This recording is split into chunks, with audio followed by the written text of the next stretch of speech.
Gersey sa ating channel. At ngayon po, may panibago na naman po tayong luto na i-share. Ito po ay isa sa mga pinaka-paborito kong ulam na laging niluluto. Ito po ay ang pork humba. Bali po ito pong version ko, yung pinaka-simple lang, pinaka-madaling lutuin, at saka madali lang pong hanapin yung mga ingredients. So, tara na po, luto na po tayo. Ang mga ingredients po na kailangan sa pagluluto ng pork humba ay ang mga sumusunod. Kailangan po natin ng pork knuckle. Nilinis ko na po yan, tinanggal ko na yung dugo para hindi maging malansa yung ating pork humba. Kailangan din po natin ng soy sauce and vinegar, ng brown sugar. Kung wala po kayong brown sugar, pwede naman po ang white. Kung ano na lang po yung available sa kitchen natin. Kailangan din po ng pepper, water, chili flakes po para medyo maanghang. Kailangan din po ng onion, garlic, bay leaf, at syempre po yung banana blossoms o yung puso ng saging. Tara po, simulan na po natin ang pagluluto. Bali po, kailangan natin ng isang pot. At sa pot na to, ilagay na po natin yung ating pork. Pagkatapos po, kunin na rin natin ang mga sumusunod na ingredients. Ilalagay na rin po natin dito ang onion. Sabay-sabay na po yan. Garlic, bay leaf. Pagkatapos po, lalagyan na po natin siya ng soy sauce. Bali po ang measurement ko dito, ito pong measuring cup na ito, 1.5.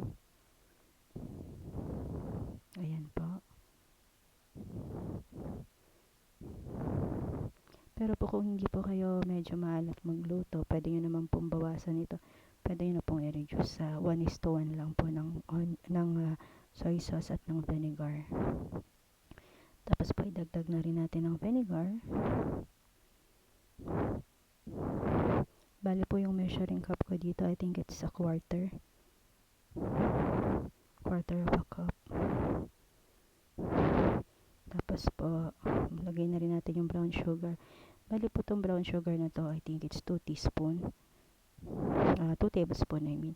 Pero hindi ko pa po muna nilagay lahat. Kasi po tatansyahin ko na lang mamaya kung balanse na yung tamis, yung alat.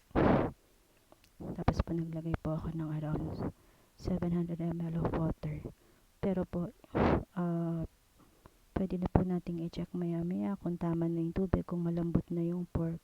Kung hindi pa lumambot sa water na nilagay natin, pwede po tayo magdagdag. Then, dinagdagan ko na rin po ng chili flakes. Bali po sa video na to, nilagay ko rin po yung pepper. Nahuli ko lang pong ilagay bago ko po isinalang. Ayan po, isalang na natin. Takpan lang po natin. At pakuluan na po natin siya hanggang sa lumambot po yung pork.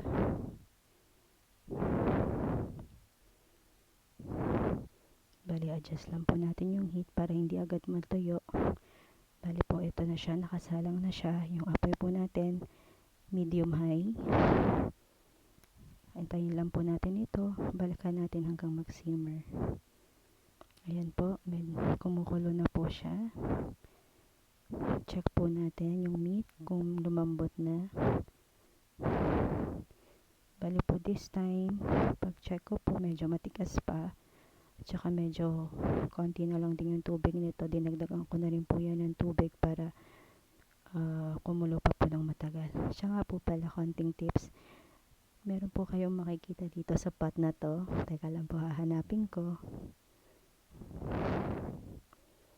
Saan na siya? Huwag po kayong masyashock kung ano yun. Pero usually ito po talaga yung ginagawa ko para mas mabilis lumambot yung karne. Ayun po. Nakita niyo po ba? Ayun, may kutsarita. Bali po nakasanayan ko na yan. Natutunan ko pa po yan sa mama ko na kapag nagpapalambot ng karne kagaya ng mga buto-buto, hinahaluan nila ng mga kutsara or tinidor habang pinapakulaan kasi mas makakatulong yun para lumambot agad yung karne. Sige po, antayin lang po muna natin itong mag-reduce hanggang sa lumambot po.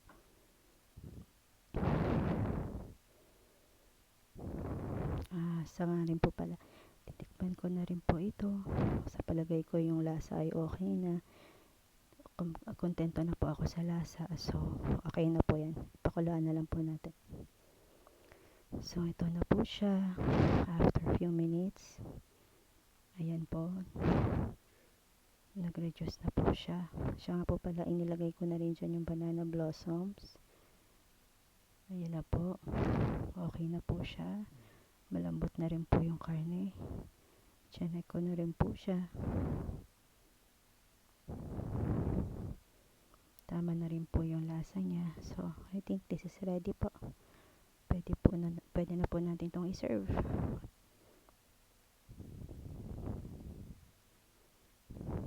So, ito na po siya. Ito na po yung ating pork humba. Isa po sa pinaka simple at madaling lutuin. Napakasarap pa. Kaya sana po may natutunan kayo sa video na ito. Sana po subukan nyo rin pong lutuin ito sa mga bahay ninyo at sigurado po kayong masasarapan po kayo sa ulam na ito. Bukod sa madali ng lutuin, malinamnam pa. Marami pong salamat. Sa susunod ulit. Paalam!